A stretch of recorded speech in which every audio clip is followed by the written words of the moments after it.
Ms. Wuornos, you were in the courtroom yesterday when the videotape of your statement about Richard Mallory was played, wasn't it? Weren't you? Yes, sir.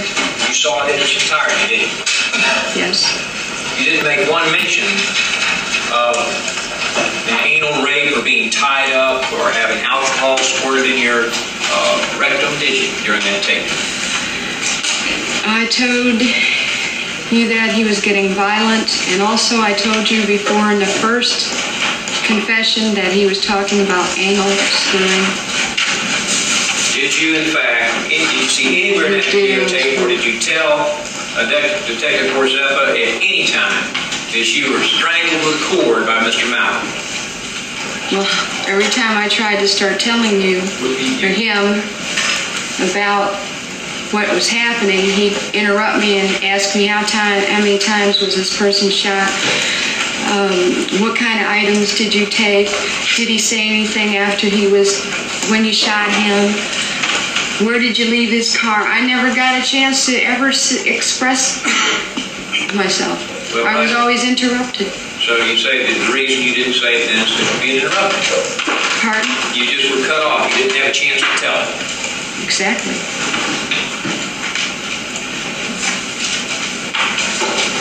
Before Detective Corzepa began the interview with you, he said he wanted you to tell him all the facts and circumstances surrounding the Mallory killing, didn't he?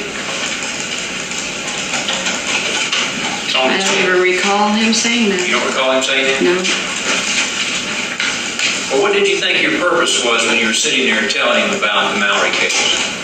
My main purpose was there to confess about Tyra's innocence, and that was all. I didn't have any, I couldn't, there was no way that I could have even remembered. I was hysterical, a shock, and they had forced me to talk, saying they're going to arrest Tyra Moore if I don't answer their questions on the case, which I didn't want. I was only there to confess about Tyra's innocence because I just got done talking to her on the phone and told her I was going to confess to clear her.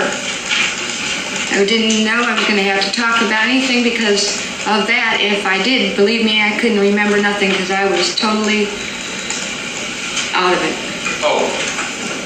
Well, it wasn't because the detective cut you off then. Now you're saying it's because you were totally out of it. Which was it? Because they cut me off and because I couldn't remember. Oh, it's because you couldn't remember. I couldn't remember at all. A lot of things I couldn't remember. I mean, I wouldn't be able to get completely, like I just said today. I mean, you could remember being anally raped if you've been anally raped, couldn't you? I wasn't even interested in telling them certain things because I was interested in Tyra Moore, and I was mad that they had threatened me that if I don't talk to them, they were going to arrest Tyra Moore. So I was pretty well belligerent and stubborn, as well as just saying, well, I'm just here to confess about Tyra. I'm not here to confess about the murders because I just trying to clear you that there's not two women, there's one woman. All right, now, as I understand it, you didn't tell about the anal rape and the alcohol. Let me finish. You didn't understand about the anal rape and the alcohol. You didn't talk about that and the tying up because the detective cut you off. That's right. Or you didn't tell him because you forgot about it. Or you didn't tell him because you didn't. There's no or. Well, that's two of the reasons. It's all together. The third reason you gave was now because you were just there to talk about Ty Moore and you were stubborn. There was a lot of reasons. Well, how about the rest of the reasons are, I'm there to confess that Tyra Moore is innocent, which was she knows pretty much, which was a flat-out lie because I loved her so much I was protecting her. Well, are you lying to protect her today? Oh, I'll be more than happy to explain that Tyra Moore knows more than she's saying and that she knows it's self-defense. Are you lying to protect her today? No, I'm not. I will tell you all about Tyra Moore. All right, you said, let me be sure we have the reasons correct. You said you didn't tell the detective because he cut you off and you didn't have a chance. And or you didn't tell the detective because you couldn't remember it. And or you didn't tell the detective because you're stubborn and you're protecting. I couldn't remember. You finished the question, Ms. Wuornos. And you didn't tell the detective because you were stubborn and trying to protect Tyra Moore. Were there any other reasons you didn't tell the detective? I couldn't remember because I was in a state of shock of Tyra thinking about Tyra. I told you over and over and over and over again, I'm only here to confess for Tyra. I'm only here to confess for Tyra. And I was totally focused on Tyra. When they asked me a question, when I started to get in the nitty-gritty to explain what happened, they always cut me off and asked me then other questions like how many times was he shot, what kind of items did you take, and when I was starting to get where my memory was going okay, even if I tried, but then I wasn't really into the mood to talk about the cases, so that's why I couldn't remember, because I was thinking about Tyra. And I was mad that they had forced me into talking about the cases when I only wanted to talk to them about Tyra Jolene Moore. All right, now you say they forced you to talk about the case? Yes, they did. All right, let me ask you this. On the tape, and according to Detective Forsyth's testimony, he advised you fully of your rights before you made any statements at all. Yeah, and I walked in there, and he talked to me 15 minutes before the tape was put on and the video was put on. All right, and it was not on at all. Nothing was. He had to turn the tape on. He had to go and turn the video on. Nothing was on when I talked to him, and that is when they threatened me. They threatened? Yes, they did. Now, let me ask you this. You were fully advised of your rights and knew you didn't have to make any statement at all, did you? When I walked in there, they said, I told them I'm here to confess, but I want to just really tell you about Tyra. And I was telling them I'm just here to talk about Tyra. He said, well, that's not going to do any good, because if you're just here to talk about Tyra and not about the cases, I've got Jolene Moore in custody right now, and I will have her here at the Volusia County Branch Jail, and I will have her indicted for first-degree murder as well as you. And we believe you are the suspects in this case. And she was a suspect, wasn't she? Yes, and I was pretty amazed that she became under protective custody when the police officers arrived in Pennsylvania, that she's under protective custody suddenly when she's a suspect. And in fact, she's a suspect because you brought the automobiles of men you killed to your dwelling and had her either ride in or drive in, didn't you? She drove it. Drove several of them, didn't she? Objection, No, she Your Honor. didn't. Objection, Your Honor. Lee, we advise you on the record, do not talk about other cases. They have not been tried. Other juries will hear those. This is about Mallory. Excuse me, Your Honor, please. I would object to counsel telling his witness not to answer questions. I say the objection. In fact, she was a suspect because you and she were riding in an automobile that was wrecked that you had stolen from a man you killed, correct? Objection, I'm Your not Honor. going to answer. Say the objection. Your Honor, may we have a brief recess to... I'll get back to that. May I reserve that area? Now, you indicated that it was because of a series of telephone calls with Tyra Moore that you decided to confess. Outside the scope, Your Honor, I object. Objection overruled. Is that right?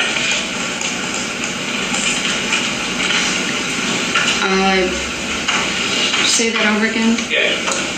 You indicated that because you've been on the telephone to Tyra Moore, you decided to confess, protect her. Yes. In fact, you talked to her on the phone over a 3-day period on 11 different calls, did you not? Yes. And isn't it Calls true?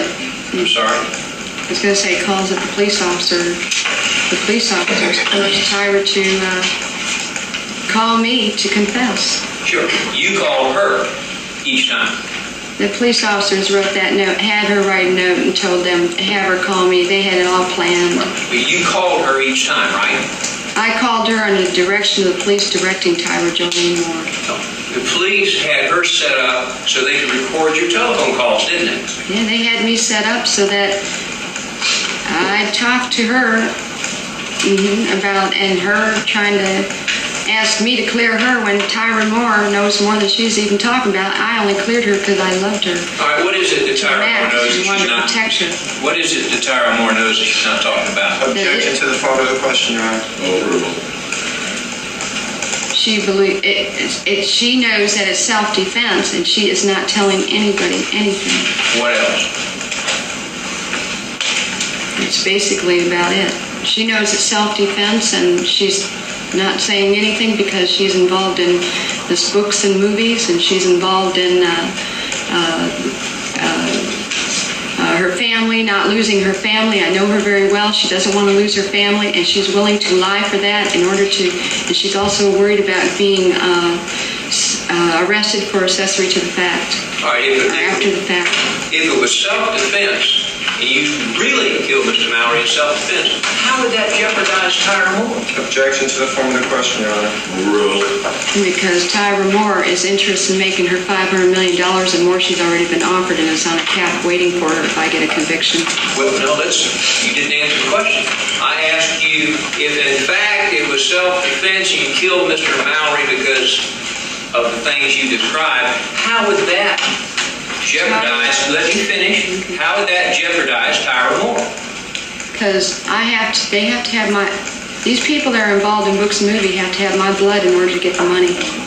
Well, So they're willing to lie. are you saying it would, I'm asking about jeopardizing Tyra Moore. You said it would jeopardize Tyra Moore if she told a self-defense story. How would that jeopardize her? That was your word. No, I'm talking about, she doesn't want to say it's self-defense because I believe she is involved with millions of dollars, books and movies, and she doesn't want my acquittal because if I get convicted, she gets multi-millions. So does Mr. Horsenpaw, or whatever his name is, Munster, and a lot of you other detectives and police officers that are involved in this, and also that her family is really... she's concerned about her family. She loves her family to the max. Her family's rejecting her. That's tearing her up because I know her to the max. And plus, she is, she's claiming she doesn't know anything because she's afraid, accessory to the fact of, because of knowing any incident whatsoever. So she's claiming, she's pretending she doesn't know anything, not even that I told her it's self-defense or an incident that happened. No, my goodness, she's even acting like she doesn't even know how long we were in the Zodiac bar the first night we met. She's acting like she doesn't even know where I lived. She knew where I lived. I was living in the car at the time because I just broke up with Tony. She's acting like she doesn't even know some of the apartments we lived in and stuff. I mean, I got 289 lies in her deposition that she gave. Just flat-out lies of just common things. Why is she lying so much? Why does she have to lie about a simple thing? And you said it's because it would jeopardize her in some way if she didn't tell about her self-defense? I believe that she is lying about a whole lot of things to keep herself from being any accessory to the fact of anything. Okay. She is afraid to tell anything, even if she's even afraid to say it's self-defense because then she is knowledgeable about the situation. Is there anything else that she knew except the self-defense story? Ask the answer, Your Honor. Rule. What was I? Yes. Is there anything else that you say she knew that would incriminate her except the self-defense story about Mallory? She just knows it's self-defense, and she just knows a little bit of what happened, not all, because she'd always tell me, don't tell me the rest because I want to pass a polygraph. If I ever get polygraphed, I'll pass it. Is that it? You didn't tell her anything else? I couldn't tell her in detail because I didn't want her to get too involved, but she did hear from me. They were self-defense and just a little bit, and saw the bruises, witnessed the bruises and all, asked me a little bit about this situation, which I'm not. Now, you gave your statement to Detective Zeba. You told him that she didn't know anything, didn't you? I was covering for her totally. My question is, didn't you tell him she didn't know anything about it? I was covering for her totally. You lied to him, didn't you? Yes. And you also told him that you kind of got to drinking, and then you just casually mentioned that you'd been drinking and you'd been in the woods with your bicycle and you saw a body in the woods, and that's what you told her. Isn't that what you told her? That happened 14 days after. That happened 14 days after this. Your Honor, please may the witness be instructed to first answer yes or no. Answer the question. Yes, Your Honor. I would object to her giving a narrative to every question. Many of these call for a yes or no, and then she can explain after she gives her answer. All right. In fact, didn't you tell the detectives, and it's on the videotape, that Objection to the statement, it's on the videotape, Your Honor. didn't you tell the detectives during the tape statement that you told her after you got to drinking that you just found a man in the woods body, right? Yes? Okay. And you told him that she made some remark to the extent, you're shitting me, right? Yes. And she didn't believe you, did she? It happened 14 days later. On the news she saw it, and I knew she was going to see the car because she saw the car the first day. It was on the news, the vehicle with the gator tag in the front. I knew she was going to recognize it, so I told her that 14 days after. So I told her that 14 days after. So I told her about the bicycle jazz 14 days after. So she could prepare, because I was going to prepare her to tell her what happened. Because you knew that was coming. You saw that on the television. You knew she was going to pick it up. Yes, I did.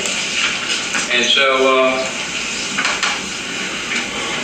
then you told her that there was this dead guy in the woods that you came across, right? Asked and answered, Your Honor. Objection. Overruled. Right? Yes, I told her. But you didn't tell her that you killed him, did you? Yes, I did. Oh, when did you tell her that? The 14th day after he was on TV. But first you just said you found the body, then you drank a little more and you said you killed him, right? What? You began the story when you were drinking that night when it came out on television. First you said you found the body, and then you told her you killed him. Objection to story, Your Honor. Overruled. First she said, I found the body, and then I told him I killed him. Yeah. Oh, yes, because I wanted to prepare her, like, how she would react. And she started reacting. And she got right upset, didn't she? At first she didn't believe me. Did there ever come a time that she believed you? Yes, after I started telling her, this guy attacked me, I'm trying to tell you, I wanted to prepare you because I've got to tell you, that day that you saw those bruises on my neck and everything, the day we moved with that car, that was Richard Mallory, and he had raped me really bad. Oh, so you didn't even tell her this rape story until 2 weeks after it happened? I was scared too because I didn't want her to worry and get scared. She loved me really bad, and I loved her very bad, and I didn't want to just sit there and tell her what happened.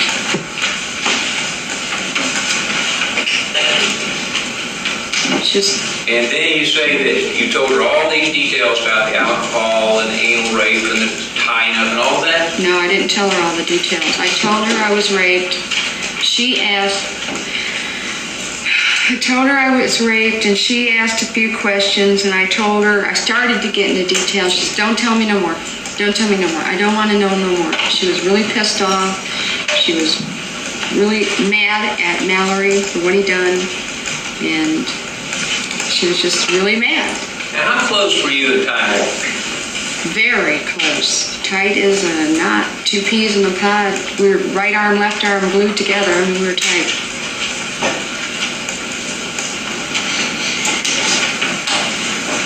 We loved each other very much. Trusted each other? Yeah. What broke you up? Pardon? What broke you up? What broke up the relationship? When we saw the sketch on the TV, I told her, you're going to have to go to your parents' house. You're going to have to just leave me. And we made arrangements for her to take a bus. And she called her parents and got ready to go up north. What sketch on TV have you talked about? Objection, Your Honor. Overruled. The sketch of the 2 girls. Sketches that are in evidence here in this case? Yes. Why did that cause you to break up? Because too many people knew that Tyra wore a baseball cap, I wore a baseball cap, and that we were always together, and the looks of that sketch fit our features. And so now she was a suspect in a murder. Yes. Because you and she have been riding in a murdered man's car. Objection, Your Honor. You don't answer that question. I'm not going. I'm advice of my attorneys. I'm not going to answer that question.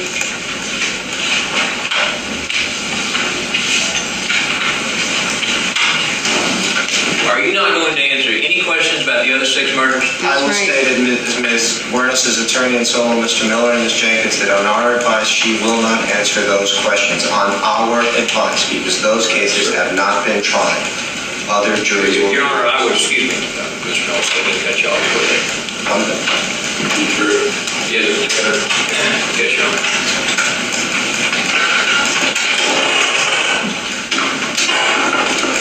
During the 3 days of telephone calls while you were in the jail and you were talking to Tyra Moore, you called her each time, correct? I had to. She couldn't call me. Okay. And to your knowledge, those telephone conversations were all recorded by the police. I asked her over and over, is she being recorded? Well, you suspected you were being recorded, didn't you? No, but I asked her to see if she'd tell me she was or something, because I know Tyra. She might say yes, tell me the truth, but now I've realized that Tyra sure can conceal herself and lie. I never knew she had a black heart like she does, because right now she could help me out if she'd just be honest. What is it you would want her to say about these murders? What? Objection, Your Honor. Lee, do not answer the plural. Take away the yes, Your Honor, and we'll withdraw the advice. Go ahead, Mr. Taylor. During those telephone conversations, did not even one single time in 3 days with 11 calls say you've been raped, did you? I was totally concentrating on her and what she's doing up north, and then when she told me that the police are around, I was totally concentrating on how I've got a cover for her. I never even thought about that. All right, what were you covering for her? What was it you were trying to cover for her? That to be a suspect. Well, she hadn't done anything, had she? Accessory Objection, Your Honor. Asked and answered. Overruled. She's accessory. She knows what happened. Just knowing? She didn't participate in any way? No, she Objection, Your Honor. Asked and answered. Overruled. She knows that I was raped. No. Not in detail, but she knows I was raped and I defended myself. And you say she knows that because you told her 14 days after it happened. Right? And yes, Okay. But you didn't mention it one time during the 3 days of phone calls, did you? Objection, Your Honor. Asked and answered. like I said, Overruled. I wasn't concentrating on any of the self-defense or anything. I was concentrating on when I get in there and confess that she's not involved in a murder, that just solely I am the person that's involved. She is not. I've got to clear her that they got the wrong person they're looking for. Does that mean that during those 3 days phone calls you did not even one time mention a rape? We didn't even hardly talk about it. We talked about other things, Does that mean that you her never... family and stuff. Does that mean that you never mentioned the rape during the 3 days of phone calls? That's right. Okay. So it was never brought up. In fact, it was never brought up until months after your arrest, correct? It wasn't brought up with Detective Porzinko, was it? It sure wasn't, because he didn't give me a chance to say it. He always cut me off. Or you And forgot. every one of those Or you crimes, forgot. he cut If me the witness off. can answer, Your Honor. Answer the question again. He cut me off. He cut me off every time I talked about a rape with any incident. On testimony? Did you talk about rapes with other incidents? Objection, Your I'm Honor. not going to answer. Object, Lee, do not answer about other cases. They have not been tried yet. Your Honor, this is, excuse me, that's one at a time now. Can we have that effect, Your Honor? No, sir, it's one at a time. I'm gonna get on them too. Mr. Noah, you'll refrain from, handling this witness, Ms. Jenkins is the one that handled her. And if Your Honor, to allow her to answer part of the question and then not allow me to finish the question, tying my hands behind my back. That's all right. Ms. Jenkins, do you have an objection? Yes, I do, Your Honor. All right, the objection is sustained. You may proceed, Mr. Chairman. In fact, during the 3 days of phone calls, more than 65 times you said there was either mistaken identity or and that Ty was innocent, correct? Over and over again. Because in the later portions of the phone, when I kept asking her about if anybody's recorded, I felt, just in case she is lying to me, I'm going to not express anything on that phone that would put her in jeopardy. Or put you in jeopardy. Right. You're also looking to protect yourself, aren't you? Yep. Mm-hmm. And that's why over 25 times you said it was a mistaken identity. Said that over and over again, didn't you? I only said it twice, Only said it was mistaken identity twice? I think. I don't remember the phone calls, everything that we said. Well, could have been more than 25. I can't remember every word that was said. Could have been more than 25. More than 25? Yes. Like 8. If you counted them, I don't know. I don't think so, as far as I'm concerned. How about more than 20? No? More than 10? I don't know. I thought a couple times I said it. Okay. All right, and more than 25 times on the telephone you suggested that she lied for you, didn't you? No, I don't recall any part. I told her to please go and tell him the truth, which I thought she would go and tell him self-defense. Oh, but didn't you say, don't mention me? Tell them the truth, but don't mention me? Didn't you say that over and over again? I don't recall that. I don't know. You don't recall asking or suggesting that she lied? If I did, then I said next that, I don't know, it's a very confusing situation. It's a very intense, scary, shocking moment. A lot of things are mixed and mashed. You just don't think properly. You don't think... What was shocking about casual phone calls on the telephone to your best What do you friend? mean casual? They started getting where she's talking about her family is being interrogated by police officers. Now, you talked about drinking beer and how you couldn't wait to get out, things like that too, didn't you? Yes, but I couldn't tell you what day, when, where, first, second, third time. I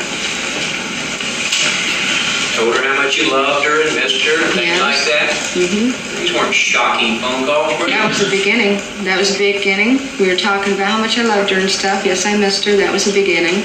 The shocking phone calls come at the end. And if you suspected the police were listening there towards the end, didn't you? I didn't know. I didn't know if I could believe her or not, so I tried to keep calm on the phone on certain things.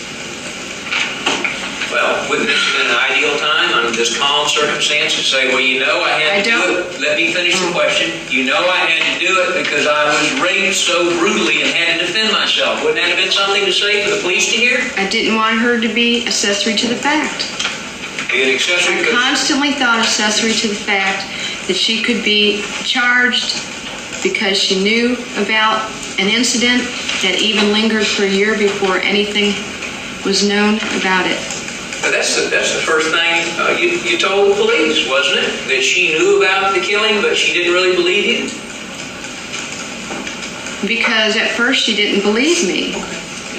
In other words, almost the first thing out of your mouth, that she's innocent. Oh yes, I'm lying there though. I'm telling him that she didn't believe me, but I'm covering for her because I don't want her. I'm doing the same thing she's doing, pretending that she knows nothing. Maybe When she knows it's self-defense. She knows I was raped.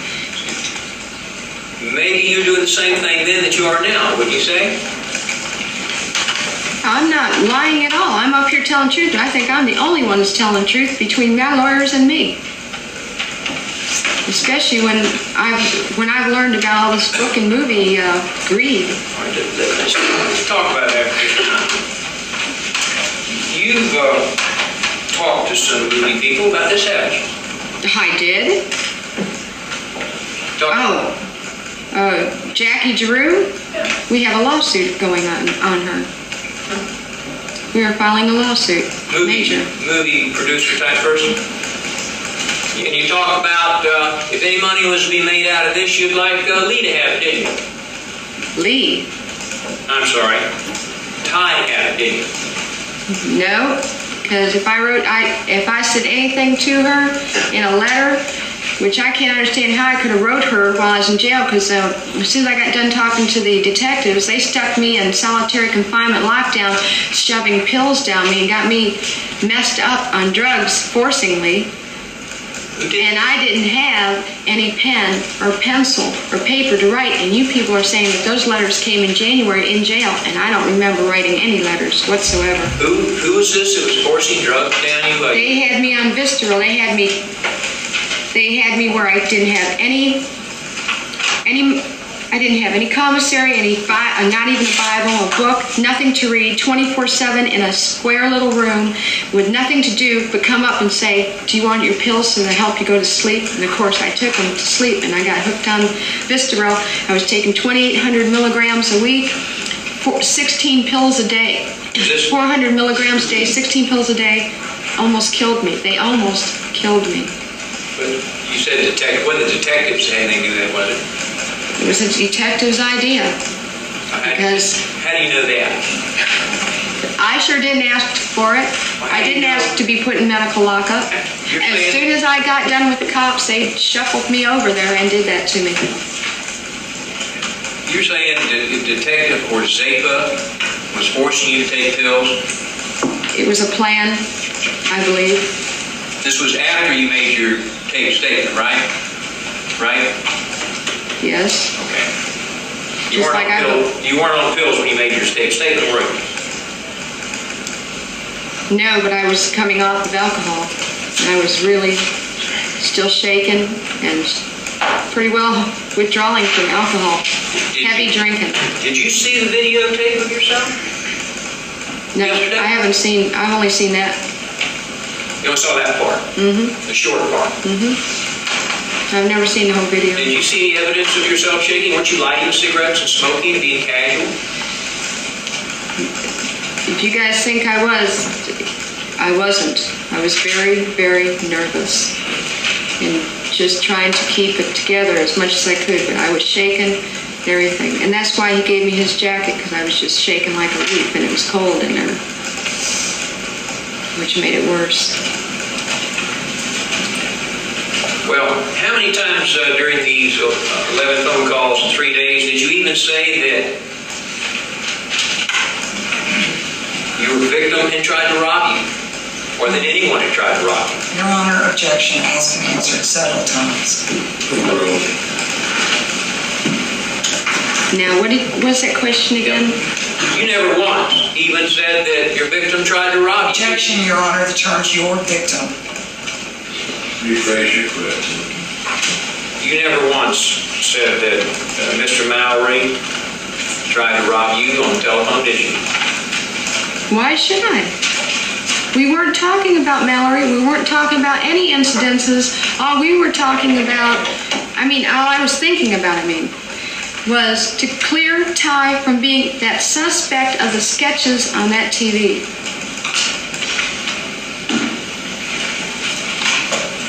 Well, what were you thinking about when you were talking about his mistaken identity? The sketches. In case the tape was rolling, if there were some police officers there, I was protecting her over the phone. And you even said that you're going to sue law enforcement if you got arrested for this, did you? Or sue the county? Who knows? I was withdrawing from alcohol so bad, I was so confused and so scared about Tyra that I couldn't function properly. I don't know what I was saying. I don't know. I was totally I was in Pluto. scared out of my wits. Caring about Tyra, loved her to the max. I must have told her 25 times a day, I love you. You said that you were supporting Tyra Moore. She really wasn't working. Is that what you've been telling the jury? I've supported her for 3.5 years. The last year she worked. But she made such little money, I had to still work. Well, didn't you continue to tell detectives that she worked all the time? No, she didn't work. I meant she worked all the time at Casa Del Mar. It's directly talking about Casa Del Mar when I say that.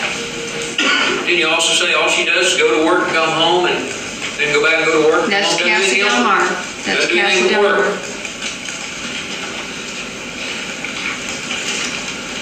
And when you spoke to Detective Corzepa and told him what you had told Ty, what you told him was that you told her you found a body,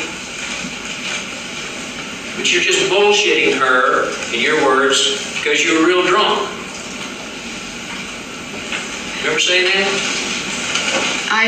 What I meant was I was saying that there's a lot of times I'd be drunk and I would just bullshit with her. Oh, but that's when I was lying about her, yeah. Trying to make her sound like she didn't know anything, yeah. Okay, I got you. I know what you're talking about.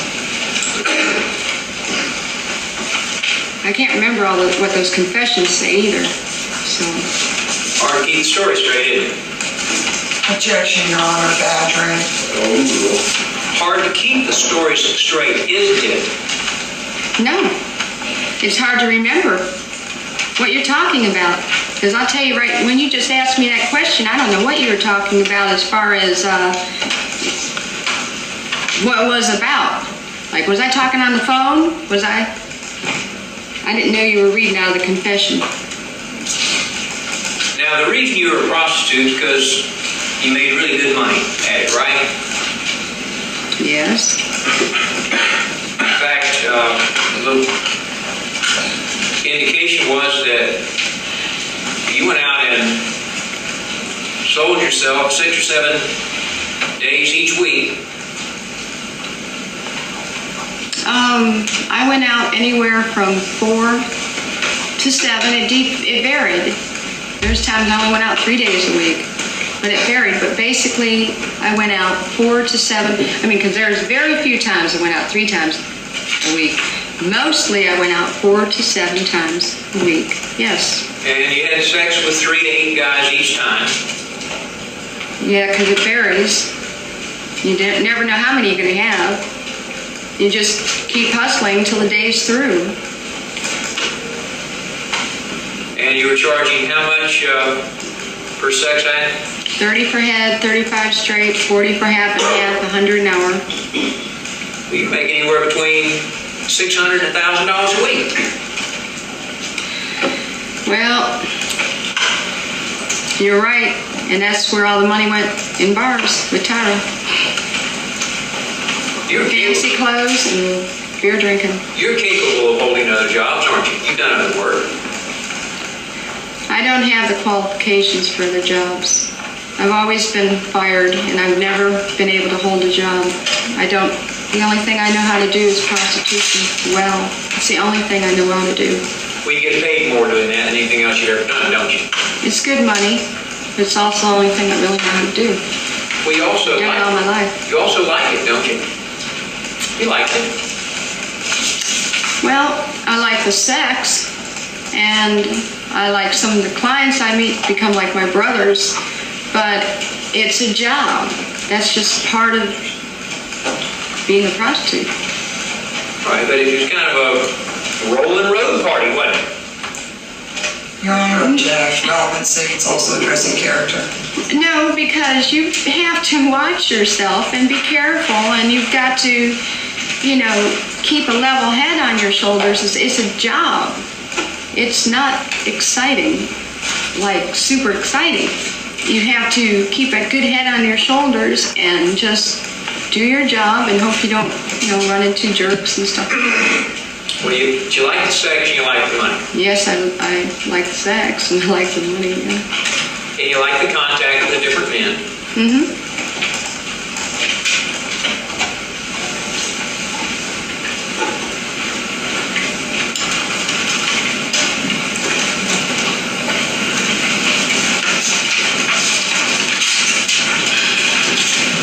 And then there came a time that you decided to arm yourself, start carrying a pistol, correct? Yes. And you said there was a reason for that. Tell us again, if you would, the reason you felt Plainly necessary for to carry a protection. pistol. I'm sorry. I carried it plainly for protection. All right, you said that over a period of time, men had tried to rape you or raped you. I've been raped many a times. And it never worked when I had weapons of other weapons. I never could defend myself. So I finally got a gun where it would be defense. Well, how many times during the 4.5 years you lived with Ty Moore did you have to defend yourself? I was raped 3 times. And there was 2 other instances where I had the gun, but I didn't use it. They just had their fun. They were young guys. I didn't need to hurt them because they didn't use any weapons on me or anything. And the other 3, I had 2 gas guns and a bullfighter, and I got raped and beat up royal on those. All right, so you say there are 5 times you had to defend yourself with weapons while you were being raped, but didn't have to use a gun?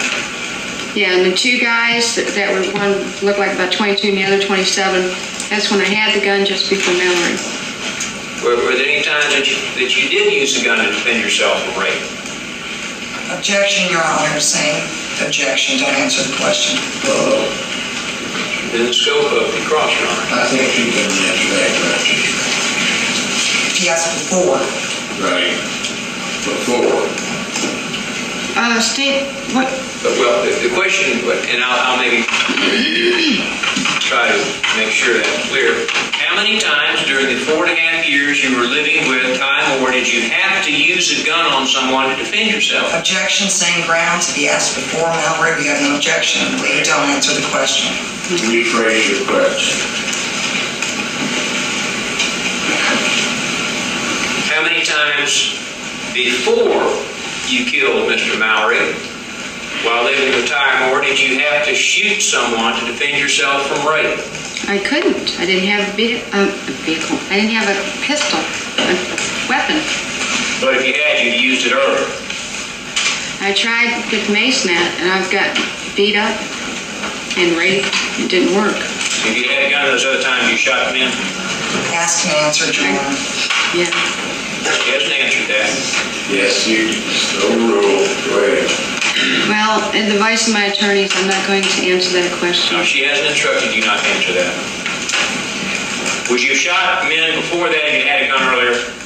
Well, I'll just answer it like this. Every situation is totally different. I couldn't answer that question. All right, well, how about just the 5 men you said that raped you before Mallory? Would you have shot them? I don't know. I don't know. Every incident is totally different. Well, I guess the question If it's very violent and physical, I'm going to defend myself. Yes, everybody has a right to defend themselves. That's what I did. These were violent rapes, and the other ones I had to beg for my life. I had a double-barrel shotgun against my head. I had a .357 Magnum against my head. When was that? In the rapes. Wasn't in any of these others. The rape. Wasn't in any of the men you killed, though. Objection, Your Honor. Don't answer the question.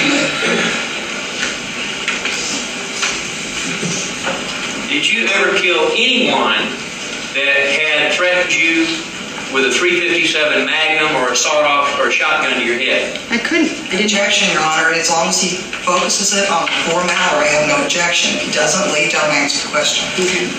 Rephrase the question. Did you ever kill anyone that threatened you with a .357 Magnum? I Same did. objection, Your Honor.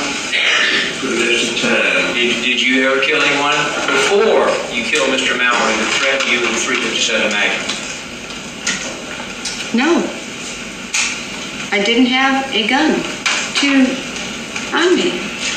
And I didn't bullfighter and the gas gun.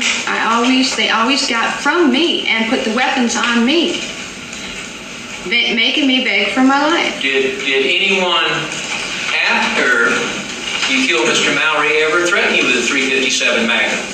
Anyone, Objection, Your Honor. Same objection. anyone after? Don't answer the question. Your Honor, that has nothing to do with the 6 murders. Objection, Your Honor. We move for a mistrial. Did you ever kill anyone before you killed Mr. Mallory that threatened you with a shotgun? How could I? He had the shotgun on me. Is your answer no? No, yes. Did you ever, and there may be an objection, so wait until your counsel has an opportunity, did you ever kill anyone after you killed Mr. Mallory that threatened you with a shotgun? Objection, Your Honor. Same grounds. Lee, don't answer the question.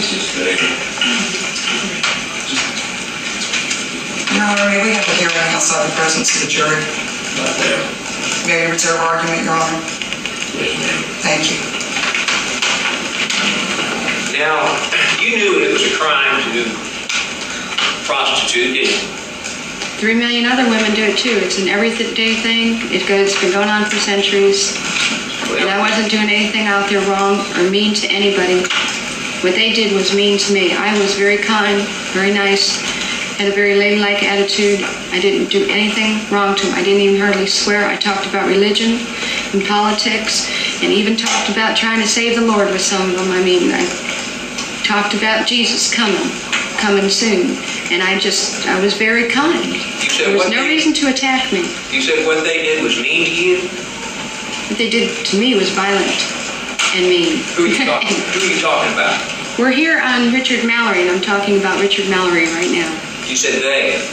I'm not going any further into this. I would advise you not to go further into that, Lee. I would ask her to go further, Judge. She brought it up. Same objection. So you think it's okay to violate the law if a lot of other people do? Everybody does. Objection, Your Honor. Relevance. Overruled. Everybody prostitutes, even housewives, and so do the men. They're out there. They're the ones with the money, putting it on the hook, saying to us prostitutes, you know, here we are. If they would keep their money in their back pockets, their penis in their pants, they wouldn't be feeding prostitution. They're the ones that feed it. We're just out there making our money. Kind of like a friendly drug dealer. Objection, Your Honor. There was no harm in it. It was like a date. I move for a curative, Your Honor. If I walk in a bar, You have a motion today? Yes, Your Honor. Overruled in that case. Okay. if I walk in, For a mistrial. Today. Thank you. if I walk in a bar and I meet a guy, which I never worked at bars, truck stops, CBs, rest areas, street walk, nothing of that. I just strictly hitchhiked prostitution. Now, if I walked in a bar though, and there was a guy there that I wanted to go to bed with, and we go to bed without money, that's just, and to me, that's just like prostitution and adulteress right there too. But here, let's say we go to bed and he offers me money. That's just, and we don't hurt each other. What's the difference? What's the difference? We've agreed upon sex with each other. Only thing is, he's giving me a little money to help me, and I'm helping him. It's just, what's the difference? It's like friendship. Here's a loan even. I mean, it's just plain friendship. There's nothing wrong with it.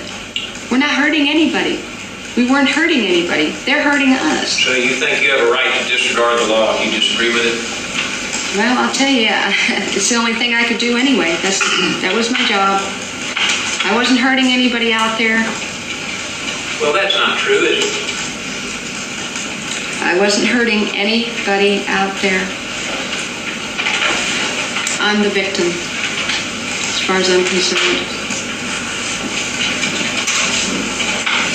He had no reason to rape me. He had no reason to do what he did to me. I didn't provoke him in any way. You didn't hurt anyone out there, is what you said. Is that No. correct? Never.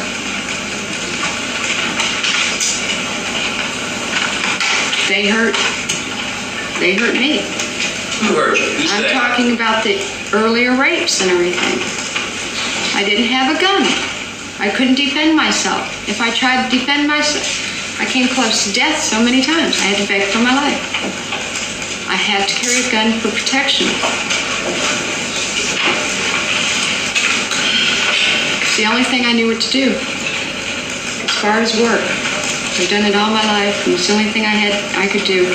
But now the years are getting further into a very high-rise crime, I didn't ask you a question. I'll ask you one in just a moment. further into other incidences. I'm only here for the Richard Mallory case. Well, I'm only trying to ask you is why you killed 6 other men. Was it the same reason? I'm here for one trial. I'm here for first-degree murder, 1 count in this county. Your Honor, I ask that you instruct the jury. And Lee, I would ask that you not answer the questions. Isn't it a fact that you had a pattern of hitchhiking the highways and selecting middle-aged men above 35, 37, on up into their 60s? No. I dated guys from anywhere from 28 and up. And in my confession, if it says older, I just, like I say, I wasn't in my right mind where I could stop and rationalize to think what some of the things I wanted to say, because my mind was doing 100 things and 100... And isn't it true that you generally contacted these men along the major thoroughfares and interstate highways of the state of Florida? Pardon? You generally contacted these men on the interstate highways or the major highways of the state? I hitchhiked and prostitute. That's what I did. Primarily out of Hitchhike and prostitute. Primarily out of the Daytona Beach area, the Central Florida area? I'd worked the whole Florida state. I worked the whole Florida state. I-10, I-95, I-75, I-27, 50, 41, 44, anywhere. A whole Florida state. And it was your pattern, was it not to tell them that you were a prostitute so that you could make money? No, because a lot of times I got in the car and they asked me if I was dating. If I'd want to date. They propositioned me many a times. A lot of the guys pulled over was strictly for sex. It wasn't like giving a girl a ride to the next exit. It was strictly to pick me up for a date. They knew I was out there for a date. I'm sure every other girl that's hitchhiking out there gets propositioned by a guy. As soon as they get picked up, I bet you they get propositioned by a guy. Because most of the times I didn't have to ask them, they asked me. Well, you heard Bobby Kokas talk about you asking him. He didn't pick me up. I don't even know him. And I think furthermore that Jackie Giroux knows him, that he called her up about something about a movie, and he is bold-facedly lying up here just to get some media attention, because I've never seen the man in my life. I wouldn't, plus I don't go to truck stops. And I don't ride with truckers. You denied that you went over to him and asked for a ride, saying you need to get back to your children, where your sister was? You guess what? My sister, I haven't called her for 10 minutes, 1986. I haven't seen her since 1976. I'm not suggesting you told the truth. I'm asking, is that what you told him? No, I didn't see the man. I don't know who he is. I never seen him. I didn't tell him nothing because I've never been in his car. I don't know him. I've never seen him. Plus, I don't think I deal with somebody that fat anyway. He was too big of a guy, and I don't deal in truck stops. Oh, you're not the one that hollered after him?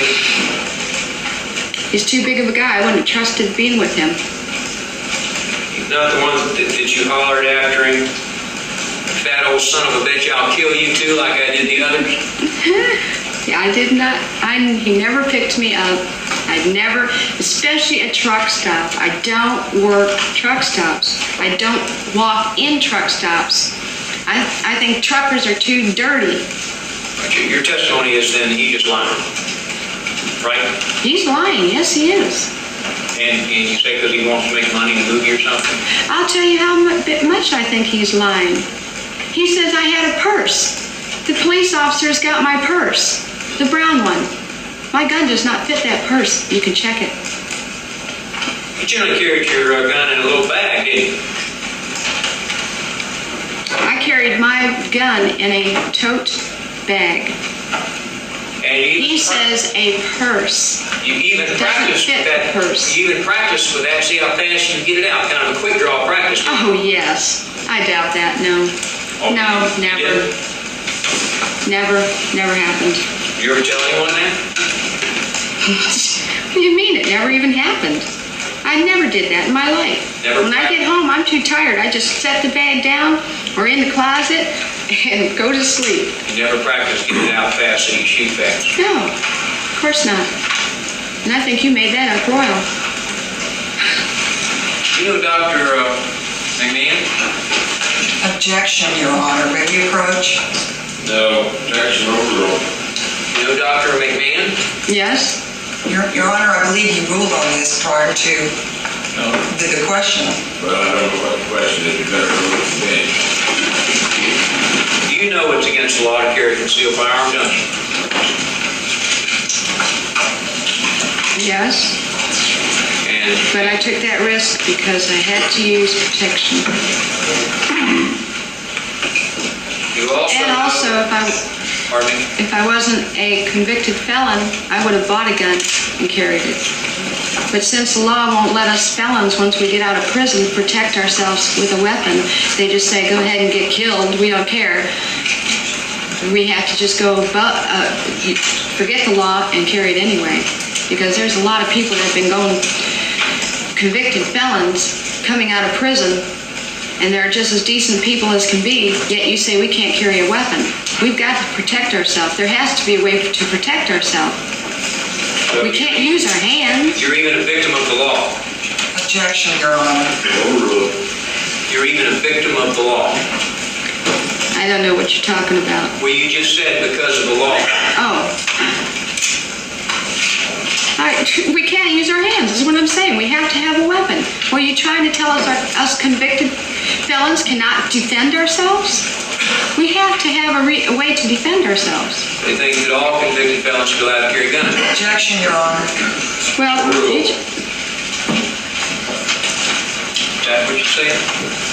say what I didn't hear what you So said. you think that convicted felons should be allowed to carry guns?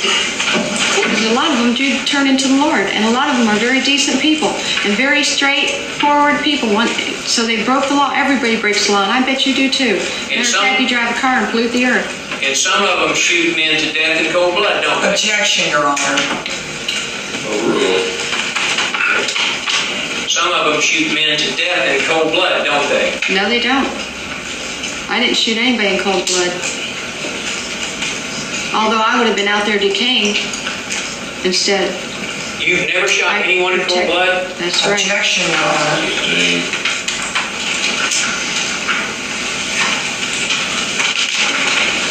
I don't have the heart to shoot somebody in cold blood. You ever shoot a man in the back of the head because he was Objection, struggling? Your Honor. Objection.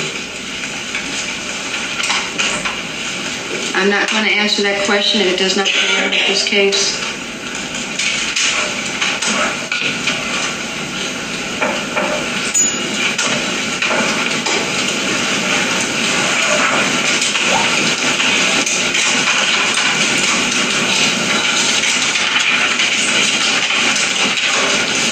So, different circumstances to different reasons and circumstances, and I don't need to answer that. It has nothing to do with Richard Would Murphy. you like to answer it? No, I'm not going to. Lee, I'm instructing you not to answer any questions about anything other than Richard Mallory. I'm asking you not to talk about it. Well, maybe council would like to get some answers. Objection. Your Honor, did I have permission to talk now that Mr. DeMore has spoken? No, sir. Thank you, Judge. We'll get it. We'll probably do that. Thanks, Judge. Say,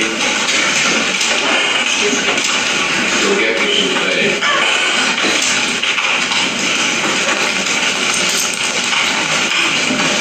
Now, Rather than you leave the courtroom, do we have someone, Captain Massey in the hall that can attend to that task? I want to thank you, Mr. Bailey, for being here to see. Captain Massey, will you attend to that for me?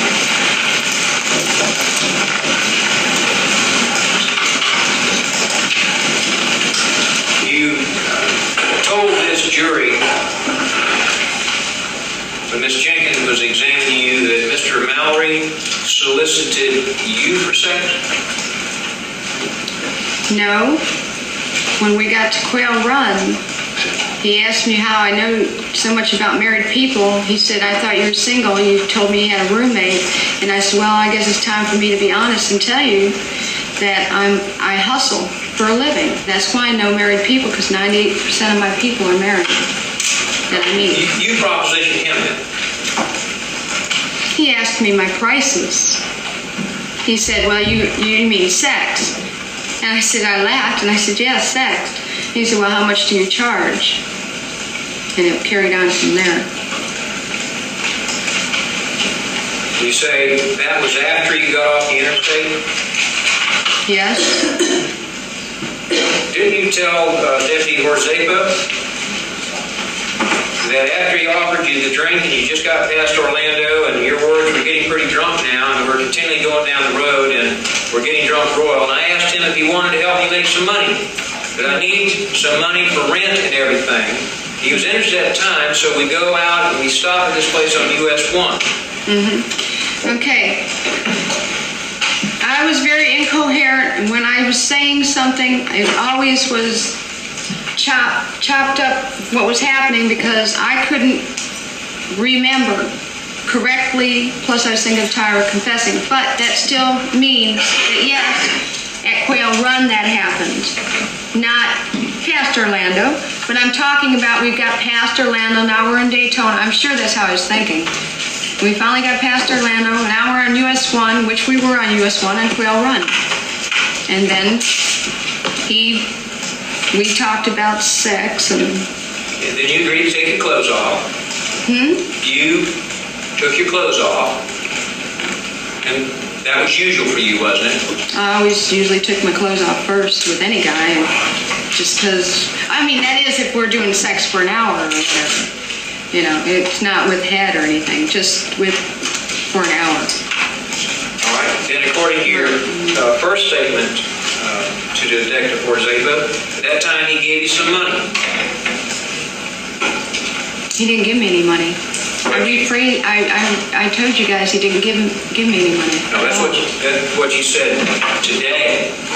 You said he didn't give you any money, right? He didn't give me any money. He never gave me any money. But you told Deputy Horzepa back in January of '91 when you took your taped statement that he gave you the money. No, and then I recorrected myself later in the pages. You should read on. And I also told him it was a different story. And the handbag deal is not even with Richard Mallory. It's a totally different guy. I was getting mixed up. And plus, he kept asking me about somebody else and somebody else and somebody else and switching me around so many times. I was confused on who was who I was thinking of. Well, here was your statement that you were talking about Mallory. And it's just below you where you talk about proposition on page 5. We get to page 6 at the bottom. And you said, so we go to the woods. You say, okay, I want a drink of this stuff, and it's about 5, and I'm just start making, and so he gives me the money, and I start to disrobe.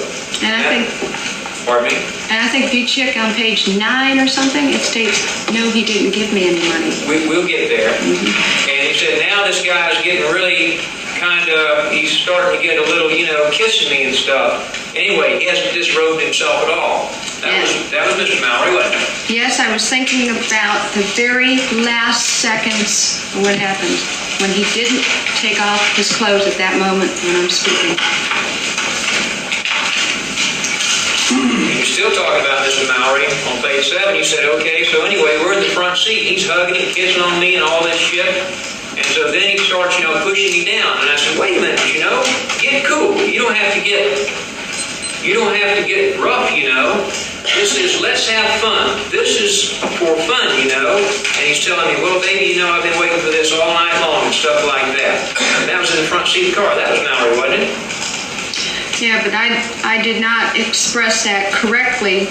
I was totally incoherent, and if you read on, I think it says it's a different story. We'll get there. And then you go on, and at this time, you're in the passenger seat, and he's in the driver's seat, right? Yep. Now, who's in the passenger seat? Who'd you say? You're in the passenger seat. Yes. And he's in the driver's seat. And he's behind the wheel of the car. correct? Answer yes or no, please. Yes. I mean, he's behind the wheel of the car, you said? Yes. Okay. And you say the doors are open. And then you said he's really getting heavy, on me, and stuff. And I'm going like, he's getting to where he just wants to just, he unzipped his pants, not take his pants off or anything. Just start having sex and stuff. Is that Mr. Maury you're talking about? That's the very last, and when I pulled the cord and everything, he didn't take his clothes off. Nowhere before that do you mention a cord at all. I didn't get a chance to. I told you guys about anal screwing with Mallory in the beginning, and I don't know how it goes, how he questions me. I haven't even been able to read those. You haven't been able to read the transcript? I have read it, but I don't remember what it says. But I just know that I was questioned improperly, where I was totally mixed up. I was totally incoherent. I was in shock, hysteria. I was thinking about Ty. I was freaking about her because they said they were going to arrest her. I couldn't remember. I was withdrawing from alcohol royal. I had been on a 7-week royal binge of drinking, or no, not 7, 5-week royal binge of drinking since she left me because I was all bummed out about her leaving me. I was totally gone up here. I did not know what. I did the best of my ability, but plus I didn't know what to say. I knew in my mind I didn't want to talk about it because couldn't remember. I had blackouts. But you told in great. So I did the best I could. You told I could. Excuse me. You told in great detail of the location, geographically, road-wise, and everything else where you were picked up, didn't you? With who? With Mr. Mallon. When? Well, how many times? Who? How many times did he pick Who you are you up? talking about? Well, let's talk about all of them if you like. No. Who are you talking about? First, Who do I talk this to? My lawyers or? yes, you told in great detail to Mr. Detective Forzetta where Mr. Mallory picked you up. Oh, yeah, just I-4, I-75. The whole conversation, how you two got along, and all that sort of No, I didn't. No, I didn't. I said just I-4 and I-75 in Tampa. And you said you did a lot of talking and you thought he was a nice guy. On the way from Tampa to Daytona, yes, we talked a lot. And then you told him that when he wouldn't unzip his pants, you said to him, and well, why don't you just disrobe or something? Why do you have to have your clothes still on? No, because I didn't know what I was talking about on that one, because I told you it was a different story. I confused myself with other guys. And I'm not going to get into other details of the other cases because they're totally different what happened today. And it was a rape. What other story are you talking about now? I don't know. I'm trying to tell you, I was incoherent in those confessions, and I don't know what I'm talking about because all I'm talking about in 25 pages is Claire and Tyra, Jolene Moore. You're talking about killing a man. Pardon? You're talking about killing a man in 25 pages. No. The only place you talk about Claire and Tyra Moore generally is at the start of these transcripts. I said it 37 times I stated Claire, or 17 times I stated Claire and Tyra, and 20, I think it's 37 times, something like that, about confessing only for Tyra. No, confessing only for Tyra 17 times. You say this is some other person you were talking about that wouldn't unzip his pants and you got mad? Pardon? You said this is some other person. Objection, Your Honor, is going into the same area again, same objection. I'll direct her not to answer the question. I don't know what it is. I'm just getting just as confused as when these confessions were being questioned. I don't understand what you're getting at. All right, try to listen to the question. You said that this person who wouldn't unzip his pants to have sex is someone else. Who is that? Who is that other person you're talking about?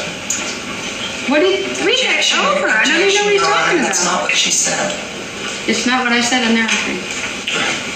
Were you asking Ms. Jenkins or were you answering a question? Well, apparently, I just heard, it's too late now, that's not what it says in there. You're just making up something.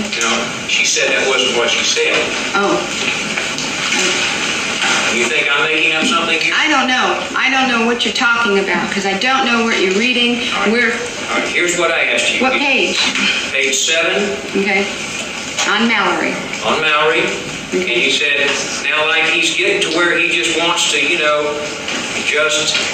unzip his pants, not take his pants off or anything. He starts having sex and stuff. And I said, well, why don't you just disrobe or something, I mean, why do you have your clothes still on? Okay. There, it must be when I first asked him to disrobe. See, I'm mixed up.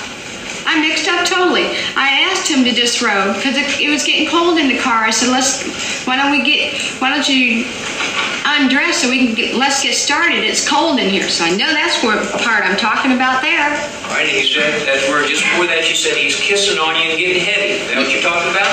Then, that's what I'm saying. I was totally mentally blocked. Totally. I had blackouts completely about that night, what happened exactly. And I'm just choppy as can be. Well, when you So said what? when you said you're in the front seat, he's kissing, hugging, you talked about Mr. Mallory, right? Richard Mallory never even kissed and hugged me. He did that one after he was raping me.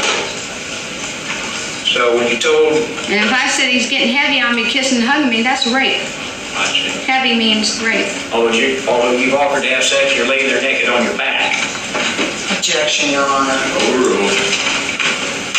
You've offered to have sex, and you're laying there naked on your back, and the man pays you, and you say it's rape when he's kissing and getting on He you? didn't pay me, and I don't know what you're talking about. He didn't pay me. He's not kissing me because for regular sex. He raped me. This is when he gets heavy, and I don't know what you're talking about. And then you went on to say, then he started getting violent with me, and we're fighting a little bit. Is that what you said?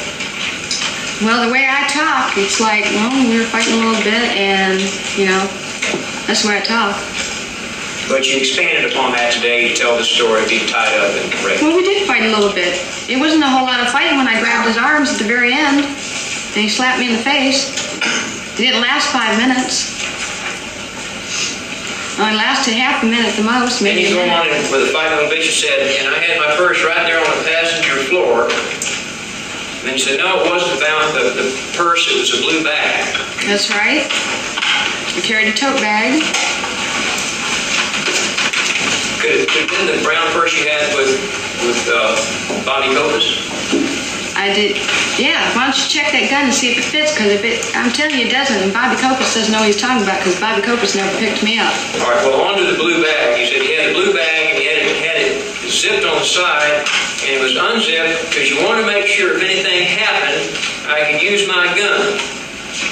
Things are starting to happen where I think he was going to roll me, take my money back. What are you talking about? Well, probably what I'm thinking is that this guy is going to just rape me, take my money, kill me, whatever, dump me off. I don't know. Maybe he thinks I have $500-600 on me. Take my money back. You talking about the money that he gave you earlier. He never gave me any money. No way. You said, or beat me up, or whatever. When I say take my money back, I'm sure that's just I was doing okay hiring. I wasn't even talking like that. It's just like my expression, the way I was expressing myself. Here's your words as to why you're starting to grab this gun. You say, I think he was going to roll me, take my money back, beat me up. Let me finish. I'm reading your statement. I think he was going to roll me, take my money back, beat me up, or whatever the heck he was going to do. Yeah, and doesn't it say this is a different story at the end? So I jumped out. And you say you're not talking about Mallory there? Mr. Mallory?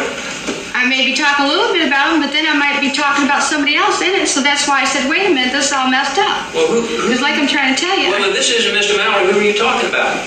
Objection, Your Honor. Same objection. Leave and answer the question. I couldn't get Please don't answer the Okay. question.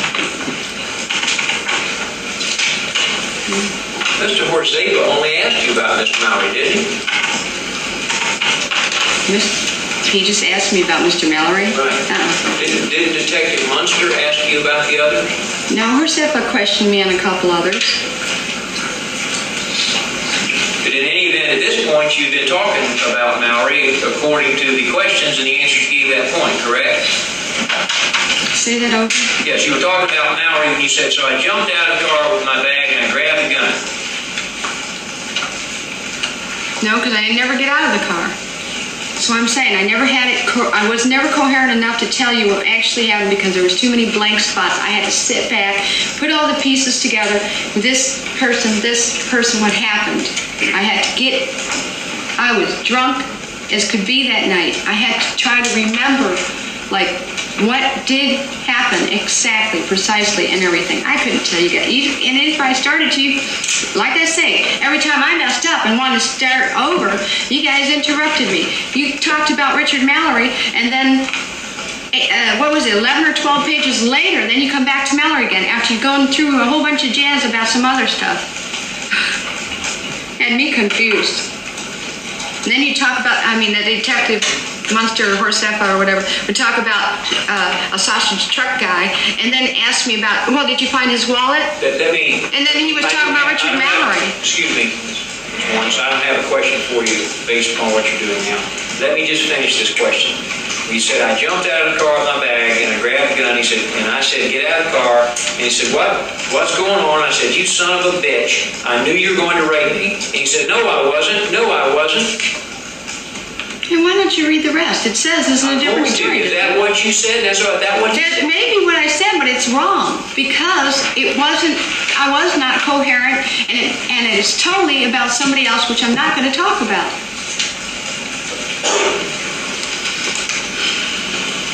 Well, how about here? In later on, you said, oh no, that wasn't it. Is that where you corrected? Your Honor, I'm going to object unless he's willing to give her a copy of the transcript. It's impossible for her to recall. That's serious. I appreciate that. Can I change papers for the minutes? Yes, sir. We're ready to change papers.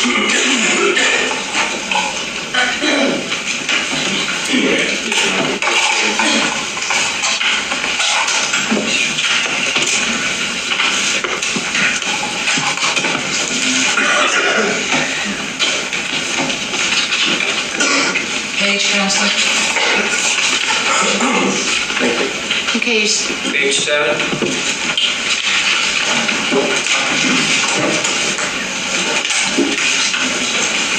Okay. Are you with me? Mm-hmm. He said, get out of the car. That's you speaking. He said, what's going on? And I said, you son of a bitch, I knew you were going to rape me. He said, no, I wasn't. No, I wasn't. And I said, oh, yes, you were. You know you're going to try to rape me, man. So anyway, I told him, step away from the car. And then he said, oh, no, I didn't. All this is another thing, okay? I know what happened, okay? I jumped out of the car.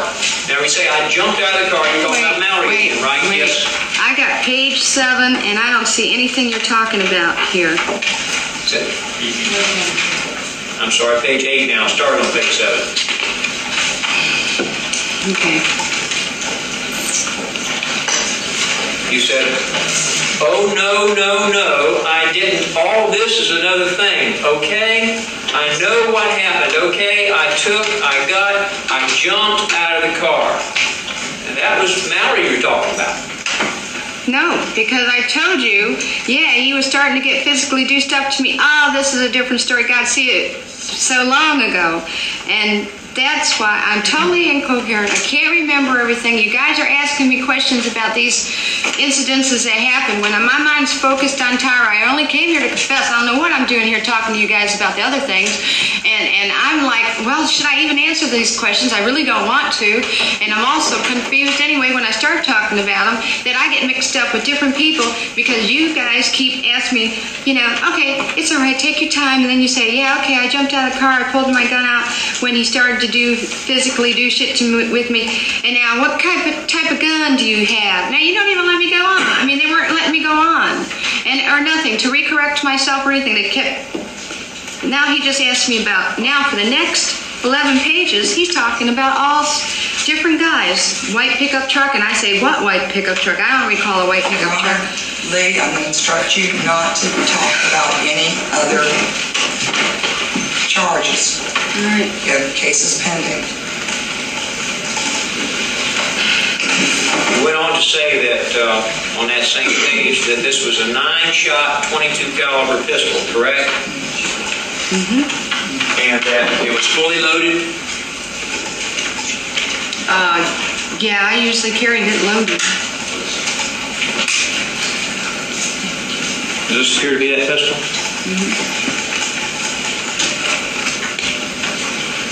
Exhibit 20? Mm-hmm.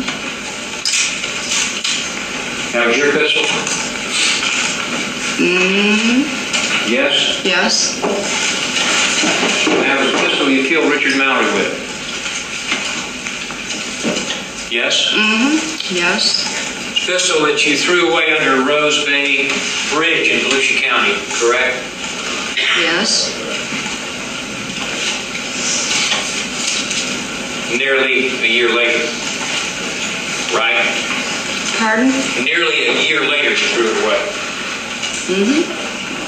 The advice to Tyra Jolene Moore? Now you say Tyra Moore advised you to throw the pistol away? Yes, she did. When did she do that? The very last stages of our relationship. I told her I was going to go ahead and quit hustling, and she said, just throw the gun away in the river or something.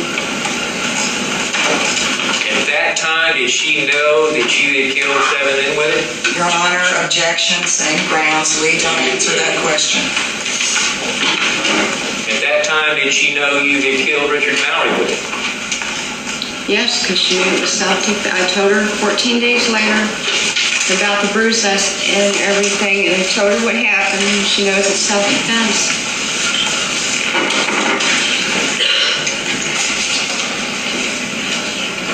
Was there any other reason that you know of she told you to throw it away? No, because she used to tell me, do you got your gun? Do you have your rubbers? Make sure that you clean the vehicles out very good. If you ever run into an incident like that again, don't let anybody hurt you, honey. You've been violently raped, and I'll never want to see anybody do anything like that to you again. Did you ever tell her about any violent rapes after Mallory or attempted? Objection, Your Honor, same grounds. Lee, don't answer the question.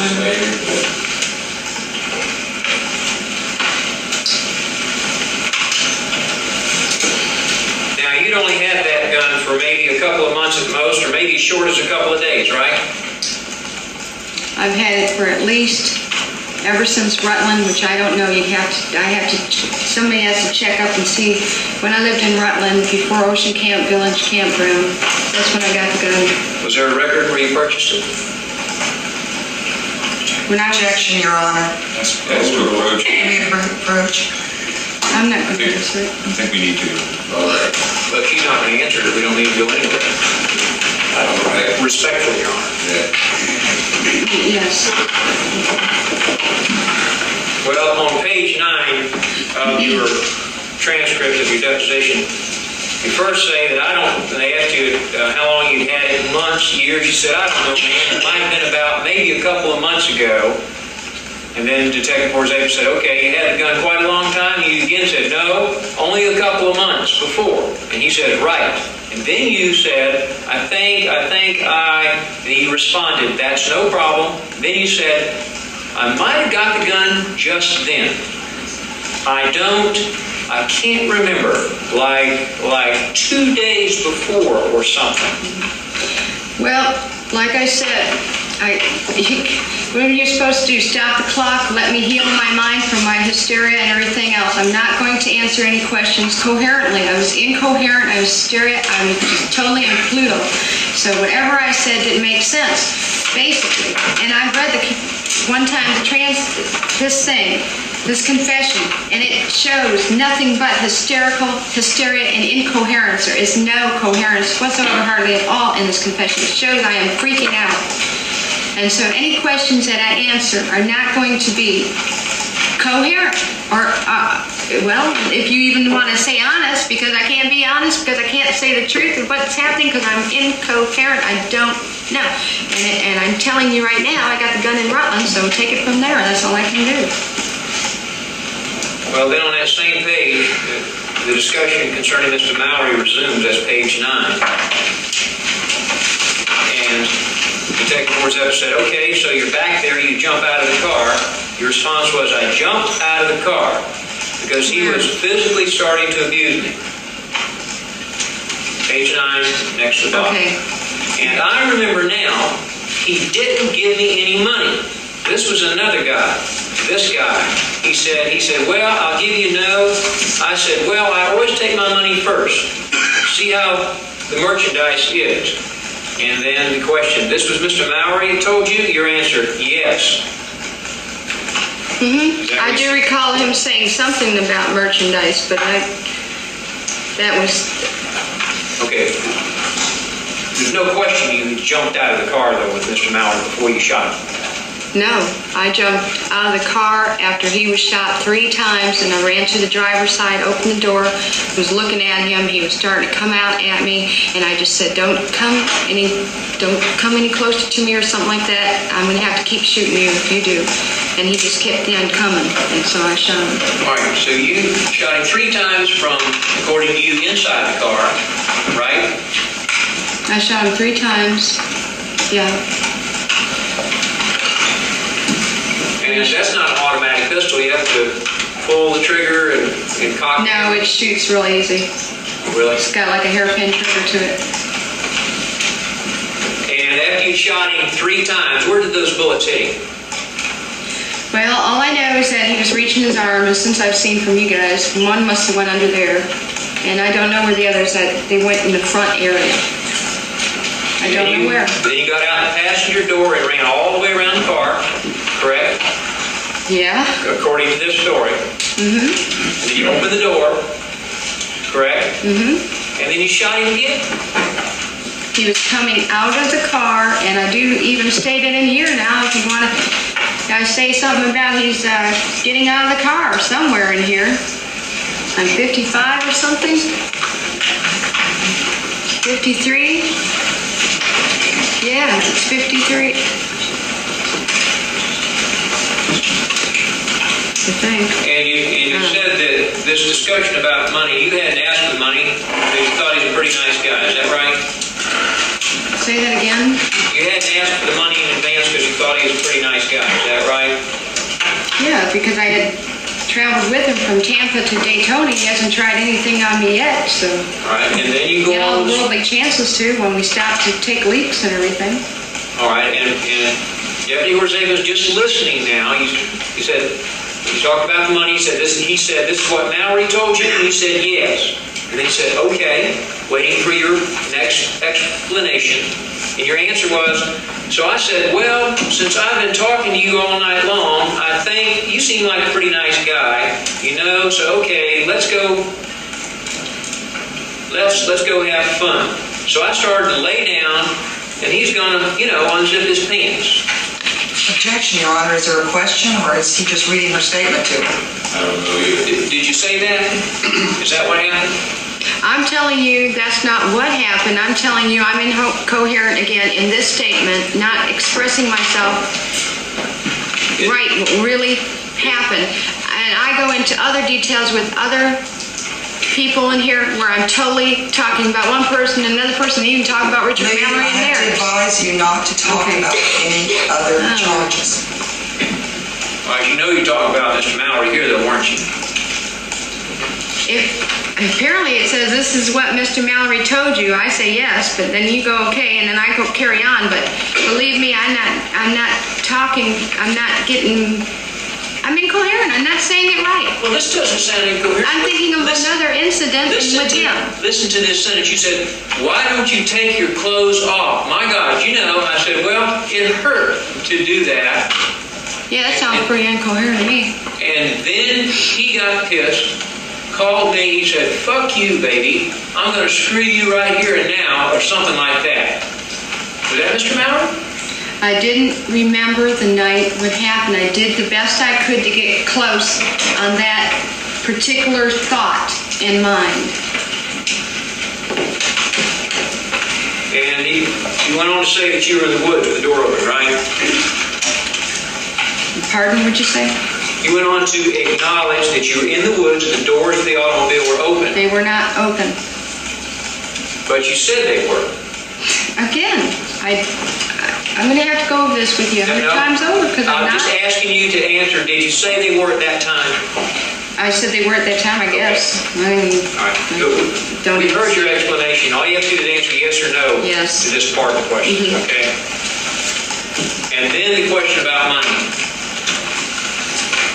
Right after the word okay, you said, I remember that, referring to the woods and the doors open. You said, and I said, no, you're not going to just fuck me. You got to pay. Is that what you said to Mr. Mallory? like I said, Is that what you said to Mr. Mallory? Yes or no? if that's what's in the confessions, I guess I can't say that it isn't. It's there. Is that what you said to him? No, I'm saying no. Okay. I didn't say it right. And you say it's because you were totally incoherent and didn't understand what you're doing. Yes, I was, totally. And if you would have saw me 45 minutes before I even talked on the confessions, and when I just got off that phone, you would have seen me in a total hysterical state. Wow. I couldn't stop laughing and crying and everything else that was going on. And then you continued to say, you said, and he said, oh, bullshit. And that's when I got pissed. Isn't that what you said? If that's what... Objection, Your Honor, that's not what it says. That's one person. I'm sorry. You're correct. Thank you, counsel. And he said, oh, bullshit. And that's when he got pissed.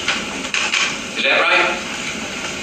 If that's what it says in there, but I'm telling you, like I said before, I would talk about one person, and then it would be another person I'm talking about, then another person, and it would be Mallory I'm talking about.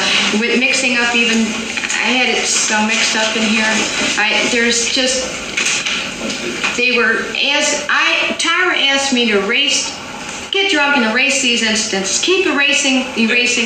That's just what I did. I erased. And when they started questioning me on these, I was totally lost because I couldn't remember. I had blank spots all. Well, how about today? You told a story about alcohol and anal rape, and you had all sorts of details that you never, ever revealed to the police. Right? Never ever what? Revealed to the police. And I can talk about every one now today. But Would you I'm like not to do that? going to, no. Objection, Your Honor. Lee, again, I would advise you not to talk about any other incident other than Mallory.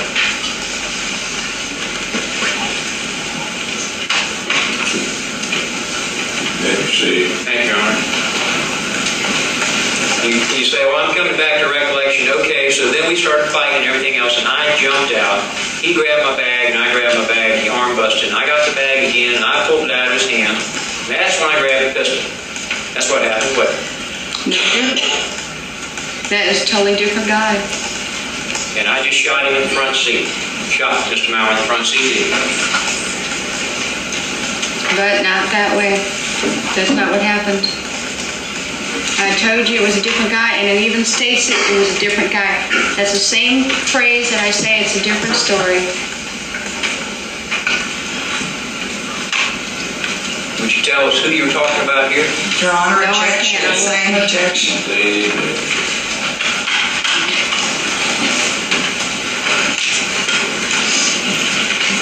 She went on to say that, in fact, you showed where the bullet struck on the videotape, didn't you?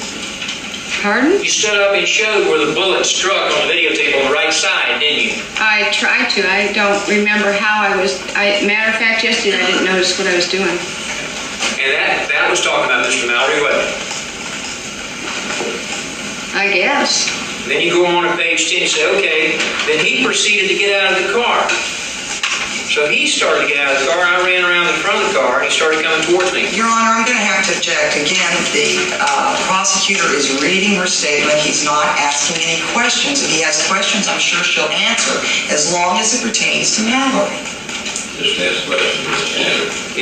Is that what you told Deputy Ortega? If it's written there, I guess that's what it says. I can't take the typing and erase it and change it over. I'm trying to tell you the truth today, what actually happened. This is incoherent mishmash jazz.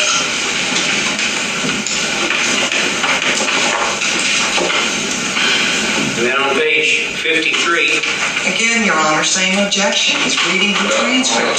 Page 53, I don't know if there's a question or Well, let's go back to 21.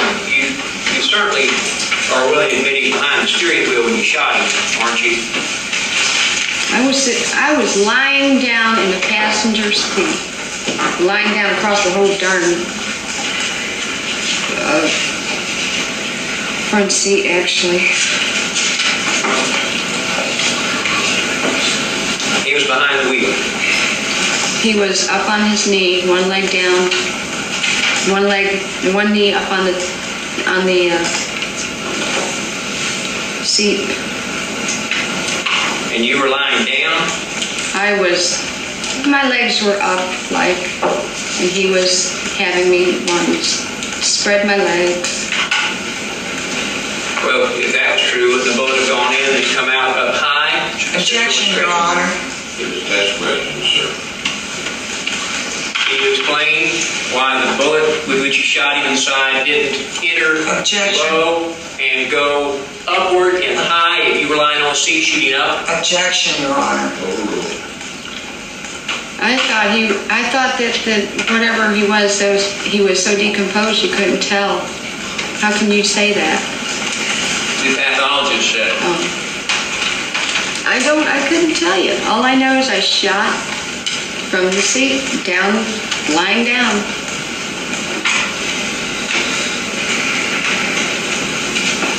You shot him immediately. Didn't give him a chance to say anything, did you? Am I supposed to stop the clock and rationalize with this guy who wanted to kill me? Who said he was going to kill me? You didn't give him a chance to say anything when you shot him the first time, did you? No, I didn't. What about the second time? Nope. What about the third time? Nope. What about the last time when you shot him on the ground? I didn't shoot him on the ground. I shot him as he was coming out of the car.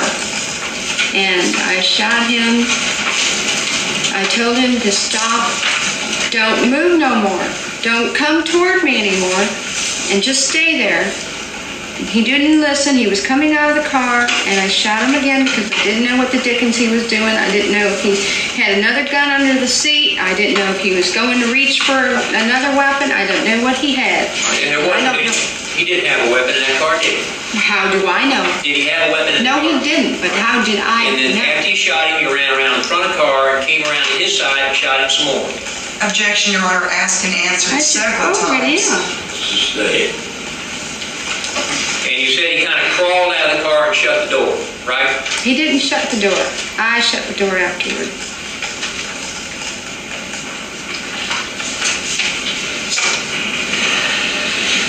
And then you drove to Quail Hollow or Quail Run. Whereabouts in Quail Run did you go? Just as soon as you get off the road, just right there's some place you can park. Why did you go there? Because I was totally nude and I had to get my clothes on, and I also was shook up and I was crying vehemently, and I had to get my head back together. Of course, I can't ride around nude. I can't drive nude. How'd you know where Quail Run was? Because I live out there. You knew that neighborhood, did you? I know all of Daytona. I've been here since 1974. And I lived in Bunnell. And then you went and got some gas, right? Very little. You went back to the hotel and you told Ty you borrowed the car, right? I told Tyra when I got into the motel room and saw the furniture totally destroyed and everything else, I was going to just not even tell her the car was out there. I was just going to take a shower and then go back out and hurry up and get rid of it. But when I said that, I said, oh man, we gotta get out of here. The manager's gonna call the cops or whatever. So I told her, I said, I just borrowed a car and a guy's in a motel waiting. I gotta bring it back in 2 hours. You went in Mr. Mallory's pockets and took his goods and his money, didn't you? No, I didn't. I went and got his keys. His wallet wasn't even on his possession. It was underneath the seat of the car. You turned his pockets inside out. Just to get the keys out of his pocket. And I'm sure it just came with the keys. His pocket opened with He had some pretty tight jeans on. Yeah, they were still zipped up, weren't they? Yes, they were. Had his pants on. Yes, but he was about to unzip them. And that's what made you mad. He wouldn't take them off. Nope. That's not what happened. Then he went on to have the car washed to get rid of any evidence that might be on him, right? Pardon? You had his car washed to get rid of any evidence that might be on him? I had the car washed to make sure my fingerprints weren't in that car because I was scared out of my mind about what I had just done, and that I had to, leave his vehicle somewhere. And you pawned his radar detector and his I was a camera. prostitute, and yes, I did that for food as I laid low.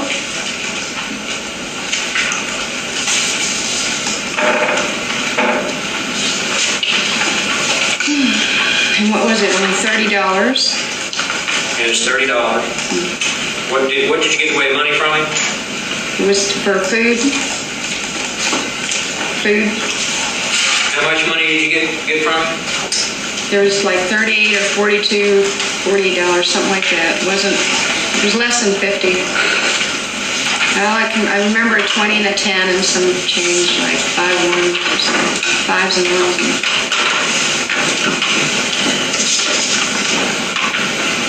When you shot Mr. Mallory, you intended to kill him, didn't you? I didn't want to. I had no choice. You intended to kill him, didn't you? I had no choice. I couldn't stop the clock and say, well, let's see where I can shoot him at so he'll stay alive. I had to immediately shoot. He was going to kill me. He was going to beat the living daylights out of me, choke me to death, whatever he was going to do this week. You've explained that several times. Just answer the question. You intended to kill him, didn't you? I say no. And here's your answer. No. You shot him in the chest? I had no choice. Wherever I shot him and it killed him, I had no choice. I didn't have a chance to stop the clock and say, shoot him in the leg, shoot him in the foot, shoot him in the arm. And I'm not the greatest aimer. I did whatever I had to do at the quickest moment and out just as fast as possible. It was spontaneous reaction. Shot him once in the side, right? Right? Now I'm going to have to object, asked and answered several times. And you shot him in the neck, right? I didn't know he got shot in the neck at all. I didn't hear that he got shot in the neck. Well, did you see his shirt with a bullet hole in the collar? Yeah, and that... Objection, Your Honor. Okay. She's already testified she can't remember where he was shot.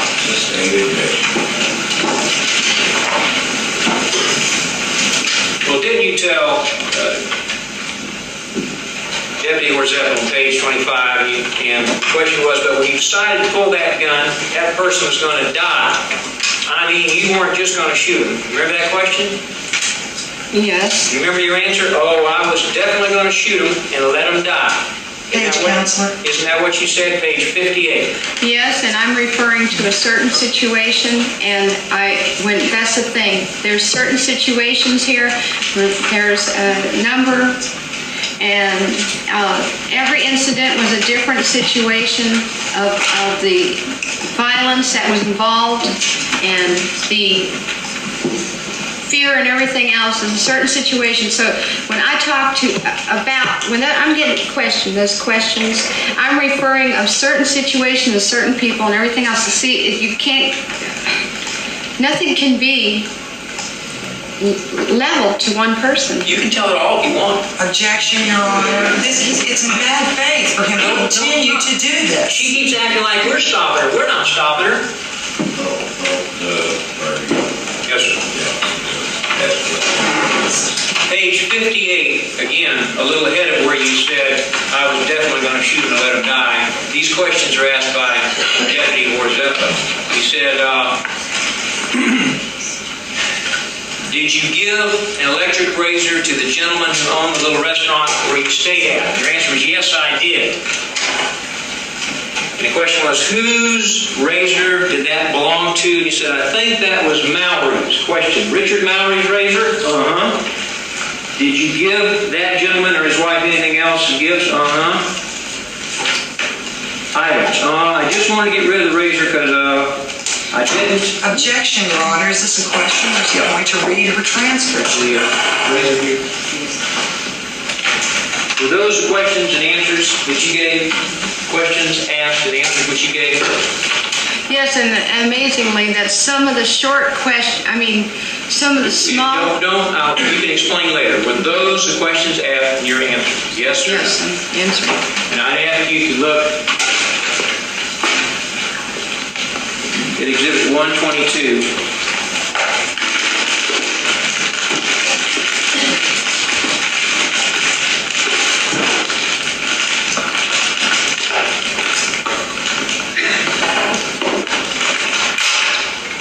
That doesn't appear to be Mr. Mallory's razor. Okay. Your Honor, I am going to have to object to the prosecutor ripping open the evidence and throwing it down in front of my client. You note your objection. Thank you. May proceed, Mr. Janice. Is that his razor? I don't know. I was not shown the razor when they asked me, so therefore I do not know if this is his razor or not. I don't know who it belongs to. But he did have one. Hard to keep up with that much property, isn't it? Objection. Hard to keep up with that much property that you take, isn't it? Objection. Say the objection.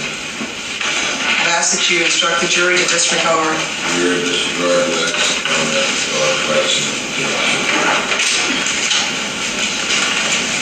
Your caller, he asked you to explain the items. Your answer was, I just wanted to get rid of the razor because I didn't, what do I need it for? And I just, are nice to me and shit. So I decided to give him the razor for Christmas or something. Your Honor, objection again. Is there a question? Is there a question? I'm about there, Your Honor. That was referring to Mr. Mallory's razor, right? Like I say, I don't know if that's his razor or not, and I don't need to lie, he had a razor, but I don't know where. I don't know what it looks like. I know that Tyra wanted me to keep a razor for her to shave her legs with, and that is the only reason I kept the darn thing in the first place. I didn't care about it. I just could have threw it with everything else My away. question to you is this. You were talking about Mr. Mallory's razor at that time. Yes. Okay. And then the next question to you after you're talking about Mr. Mallory's razor, you said, so you, after all these... Objection, Your Honor. I'll move past that question. Just ask the question. The next question after that was it, but when you decided to pull that gun, that person was going to die. You were just going to shoot him. And your answer, I was just... Objection, Your Honor. Approach the bench. Just approach the bench, is right. And I haven't been able to sit and rationalize out, to think it out and realize what I'm saying because I'm under too much stress, hysteria, everything else. I don't answer any of this jazz correctly. So if I state something like that and it sounds kind of rough, I didn't mean it that way. I just was too under stress and tense. I didn't know how to explain myself.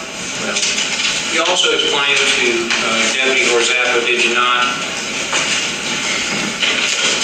that you had to kill because if you didn't kill him, he'd be identified and arrested. Say that over again. You had to kill him because if you didn't kill him, Objection, Your Honor. Is he referring to Mallory? No. And what page?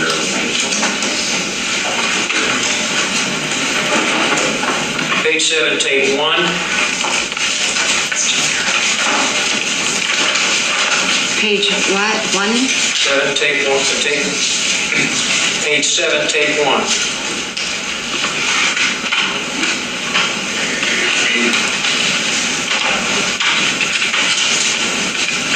Your Honor, I object. This is not related to Mallory. Oh, it is.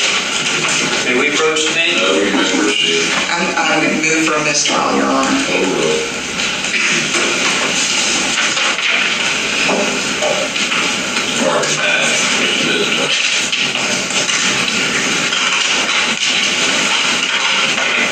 Page 7. So I shot him, and then I thought to myself, well, hell. Might as well just keep shooting them, because I gotta kill the guy. Objection, Your Honor, again, the same grounds, and I move for a mistrial. This is not, If you'll approach the bench,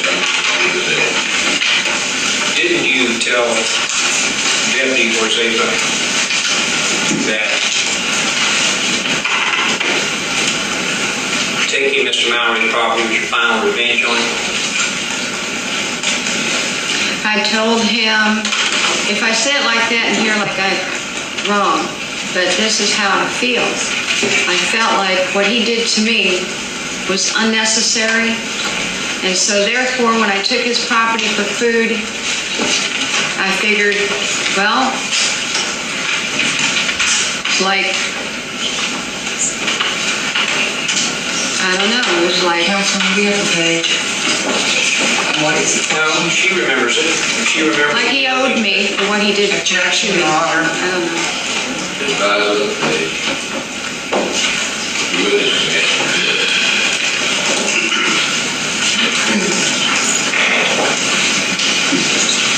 So when I,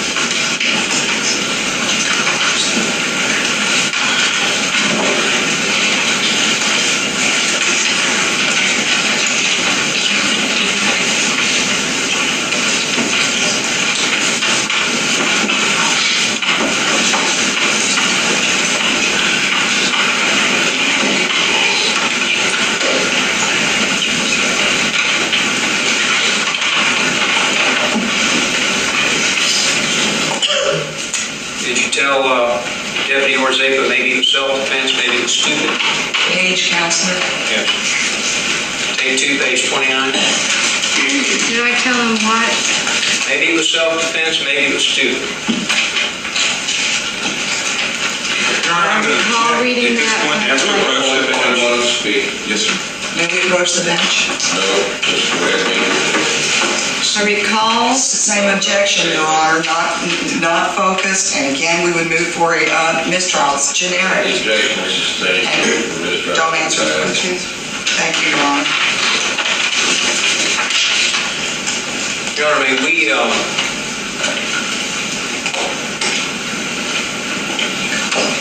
sometime this afternoon have a legal argument on some of their objections.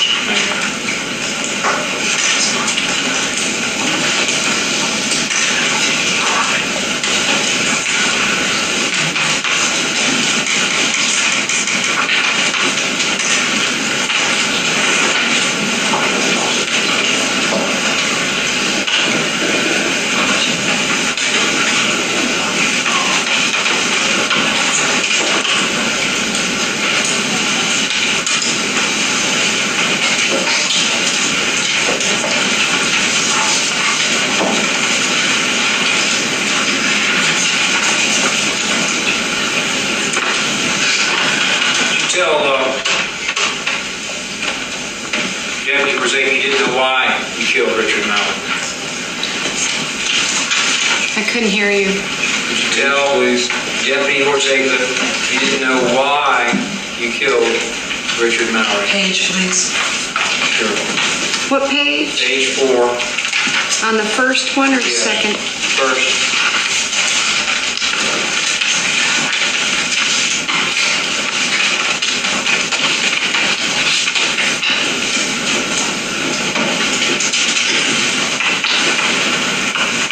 But what I did, I don't understand why I did it.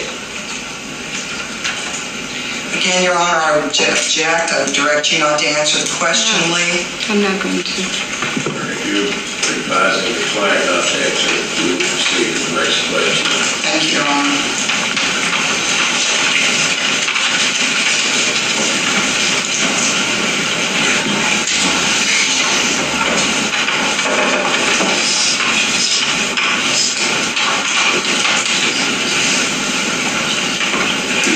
Now, this wasn't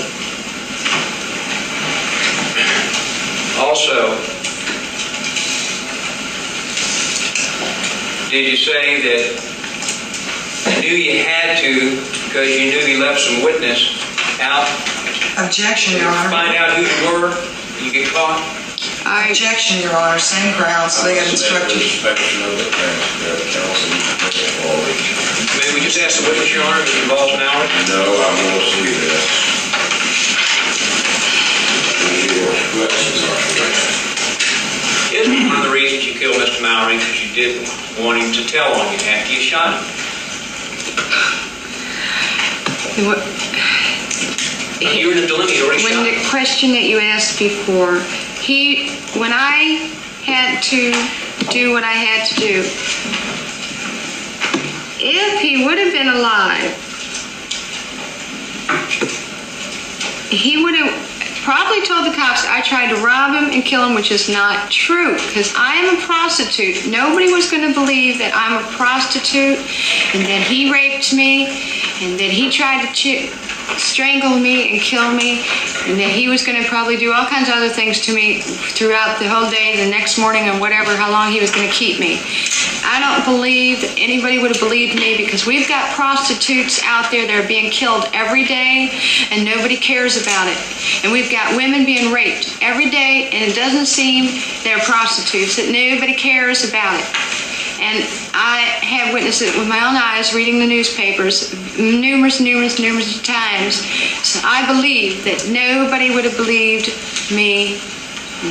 So when I made that statement, I meant referring to the fact that nobody would have believed that I was raped and that I had to defend myself. They would have said, "You're a prostitute, we don't care."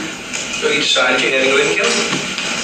I didn't, when he was dying, I'm talking about I'm talking about different situations. I'm telling you, I'm not talking about Richard Mallory there. No.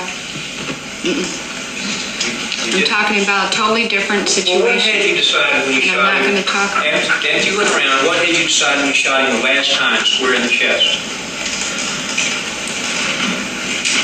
When he was coming out of the vehicle, that's where it was very obvious to shoot at.